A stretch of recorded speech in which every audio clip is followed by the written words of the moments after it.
Alhamdulillahirrabbilalamin. Assalamualaikum warahmatullahi wabarakatuh. Pada kesempatan kali ini saya Sylvia akan memaparkan mengenai review buku yang saya lakukan. Yang pertama ada identitas buku. Buku ini berjudul Sistem Hukum Indonesia dan atau komponen substansi hukum dan kelembagaan dalam peradilan pidana. Ditulis oleh Dr. Sahed Maruli Tuasu Situmeang, SHMH, diterbitkan pada tahun 2020. Penerbitan yaitu Logos Publishing, cetakan pertama di bulan Oktober di Kota Bandung. Jumlah halaman dari buku ini adalah 161, ukuran dari bukunya 17,5 kali 25 cm. Nah, buku ini ditulis dengan 5 bagian. Bagian yang pertama menguraikan tentang pengertian dasar mengenai hukum yang akan menjadi landasan untuk memahami sistem hukum yang berlaku di Indonesia. Tentang perkembangan sistem hukum di Indonesia dijabarkan pada bagian kedua.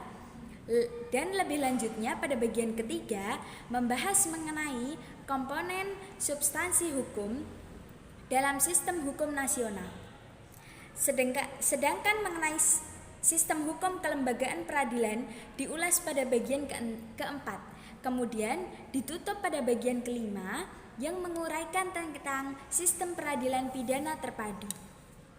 Penyusunan buku ini disusun melalui penelitian dan kajian berbagai buku-buku referensi atau biasa yang disebut dengan kajian literatur, baik dalam perkembangannya maupun dalam prakteknya yang mempunyai keterkaitan dengan pengantar sistem hukum di Indonesia dan beberapa negara tertentu yang ada di dunia. Oleh karenanya, buku ini dapat dijadikan sebagai referensi untuk melakukan berbagai kajian-kajian ilmiah. Selanjutnya ada tujuan dari penulisan buku ini sendiri, yaitu penulis mengatakan bahwa tujuan dari penulisan buku ini yaitu melalui materi pengantar sistem hukum di Indonesia ini diharapkan secara khusus untuk mahasiswa, akademisi, dan masyarakat pada umumnya untuk dapat memahami hukum sebagai suatu sistem, dapat memahami hakikat dan karakteristik sistem hukum di Indonesia. Setelah itu dapat memahami komponen substansi dalam sistem hukum nasional dan dapat memahami sistem kelembagaan peradilan serta sistem peradilan pidana terpadu, sehingga diharapkan mampu memahami serta menguasai macam-macam sistem hukum di dunia, mampu membedakan hakikat dan karakteristik masing-masing sistem hukum serta paham permasalahan-permasalahan hukum secara teori dan praktis. Itu tujuan dari penulisan buku tersebut. Setelahnya ada sinopsis dari buku ini, akan saya bacakan. Sinopsis dari buku ini yaitu buku ini membahas tentang gambaran sistem hukum yang digunakan di Indonesia, perkembangannya dan pelaksanaannya, sebagaimana kebijakan pemerintah serta interpretasi terhadap sistem hukum yang ada di dunia. Di dalam perkembangan sistem hukum nasional berdasarkan Undang-Undang Dasar 1945 dan Pancasila belum dapat diaplikasikan secara optimal karena masih digunakannya KUHP sebagai produk kolonial yang kurang tepat diberlakukan di Indonesia karena tidak sesuai dengan budaya bangsa Indonesia. Buku ini berada dalam semangat menelusuri dari kajian sistem hukum yang sama, di mana ranah yang lebih luas dalam kajian sistem hukum di kemudian hari barangkali akan membahas persoalan yang selama ini masih kurang didalami, seperti dalam komponen struktural, seperti perbandingan komponen di berbagai negara dan komponen budaya di berbagai negara, seperti masyarakat adat dan lain-lain.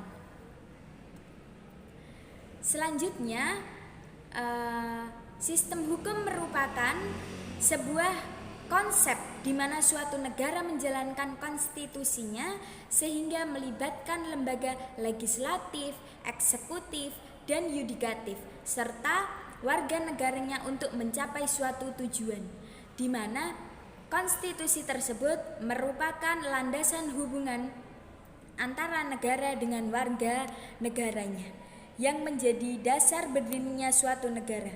Di dalamnya terdapat kekuasaan atau kewenangan yang diatur oleh hukum sebagai konsekuensi perkembangan kehidupan bernegara.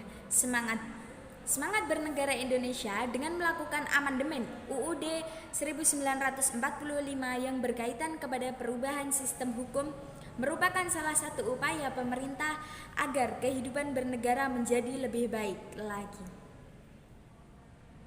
Sistem hukum terdiri dari subsistem yang saling berkaitan satu sama lain dan tidak dapat bekerja sendiri dalam mencapai suatu tujuan.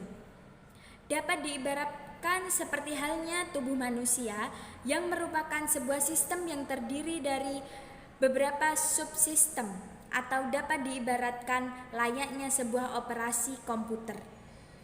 Sebaik dan sebagus apapun hukumnya atau peraturannya, jika tidak didukung oleh kesadaran hukum masyarakat dan penegak hukumnya, maka semuanya seperti menulis di atas air atau percuma saja seperti itu. Langsung saja saya masuk untuk tahap review materi-materi.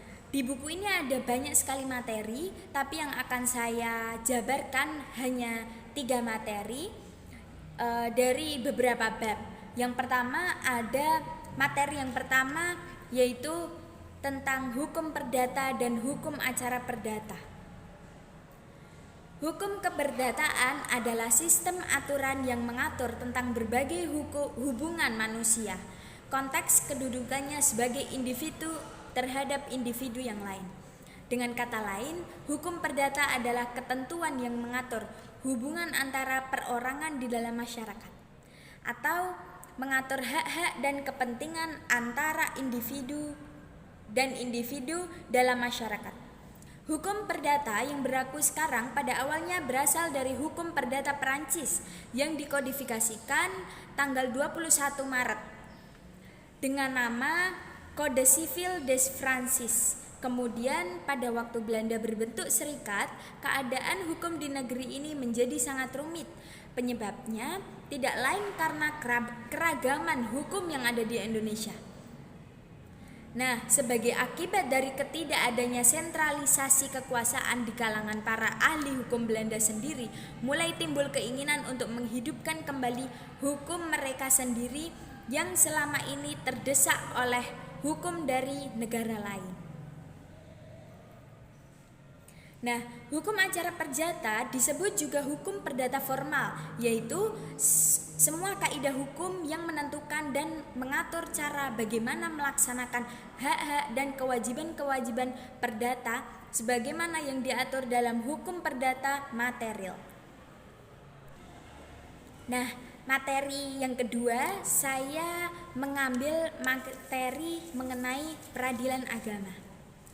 Peradilan agama adalah salah satu peradilan negeri Indonesia yang sah, yang bersifat peradilan khusus, yang berwenang dalam jenis perkara perdata tertentu. Bagi orang-orang Islam di Indonesia, itu menggunakan peradilan agama. Pengadilan agama adalah salah satu lembaga peradilan pada tingkat pertama, tepatnya adalah lembaga peradilan agama. Di dalam pasal 2 Undang-Undang Nomor 3 Tahun 2006 tentang Peradilan Agama disebutkan bahwa peradilan agama adalah salah satu pelaku kekuasaan kehakiman bagi rakyat pencari keadilan yang beragama Islam. Mengenai perkara tertentu sebagaimana dimaksud dalam undang-undang ini, perkara-perkara tersebut meliputi antara lain yang pertama yaitu perkawinan, kewarisan, wasiat, dan hibah yang dilakukan berdasarkan hukum Islam. Serta ada wakaf, sodakoh, seperti itu. Selanjutnya materi yang ketiga yaitu saya mengambil mengenai sistem penegak hukum.